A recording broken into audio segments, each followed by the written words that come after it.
Hi guys, so today I wanted to make a video all about corsetry, what it is, how to do it. I'm going to be teaching you some practical corsetry skills, and I'm going to be sharing my journey. I've been corseting now for 6 months, which isn't a whole lot of time, but I have been doing it every single day. And so far, these are my results.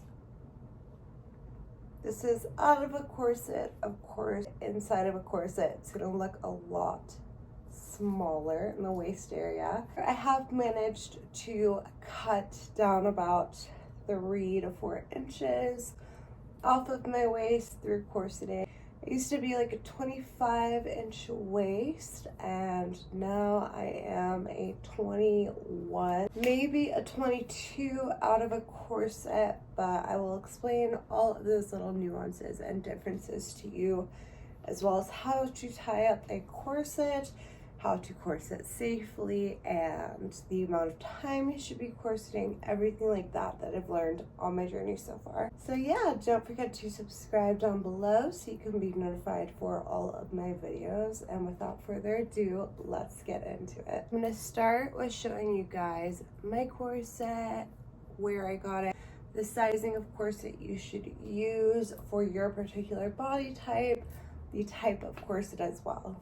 This is my very well worn in corset from Germany. It is an extra small size 20-inch. This is very well broken in. As you can see, it's shaped perfectly to my actual body from all the times I've had it on. I do wear my corset a few hours a day, and that's it. I don't spend much time out and about in a corset. I really just like to spend my downtime in one to help shape the body. This is laced up in the last position I've had it in, so I'm almost all the way shut. I did lace it to a comfortable amount for me, and then I just took it off with the clasps.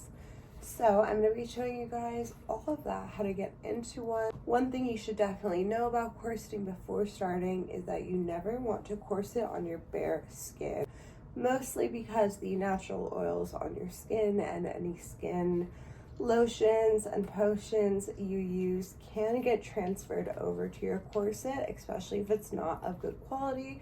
It could actually start to wear the corset down. You always want to dry clean your corset, by the way. Never run this thing through a washing machine. You always want to buy your corsets 4 inches smaller than your actual waist size, by the way. Put it right around there, right at the bottom of your rib cage. Probably really unhealthy, honestly, to constrict your ribs right here, because you do have your heart, your lungs, etc. Your floating ribs right here kind of are moved around anyways as a woman when you grow, when you go through pregnancy and things like that, and they will move naturally back. Even the connection points you can see are kind of bent the right way for my frame. So when you first get a corset, there's such thing as seasoning or breaking in a corset, which just basically means you want to go a little easier on it and a little easier on yourself while it's learning your shape and adjusting to your curves of your natural body.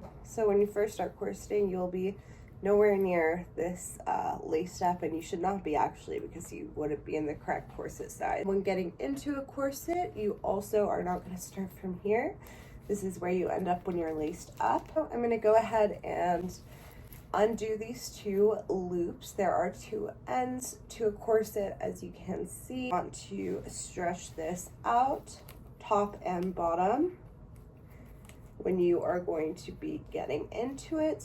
One thing you need to know is these top parts of the boning control and constrict the top part of your corset. Bottom laces constrict and control the bottom part of your corset. So when you're lacing up, you want to take both ends and you want to very evenly and slowly lace yourself up. I'm going to go ahead and move my hair. I'm going to pull this down and pull this up, front and back, and I'm going to go in with my corset. Of course, this long part facing downwards. This is a little too high. I'm just gonna kind of stretch and feel where my rib cage starts. It starts about here. So I wanna go about here. Just take these steel parts and you connect to one after another. And you want it really loose to begin with so that you can get this in and it snaps in perfectly like that. You can see that this one is really broken in well and shapes to my form, but that is basically why you want to season or break in your corset slowly. If you're breaking in a brand new corset, I would just wear it an hour at the most a day for, you know, at least a week, maybe a few weeks. Take it up to a couple hours. What I'm gonna do is I'm gonna take both sides of the corset and I'm just gonna pull evenly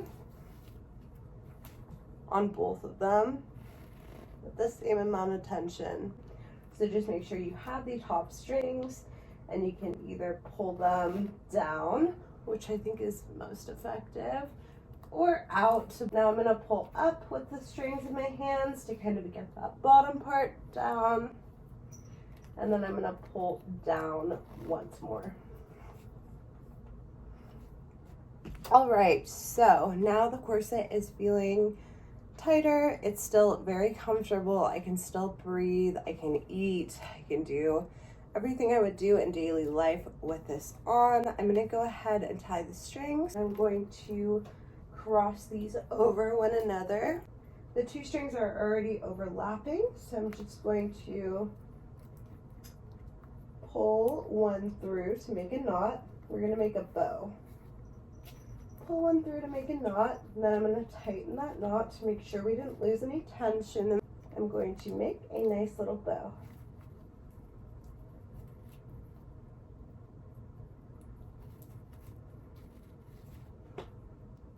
There we go.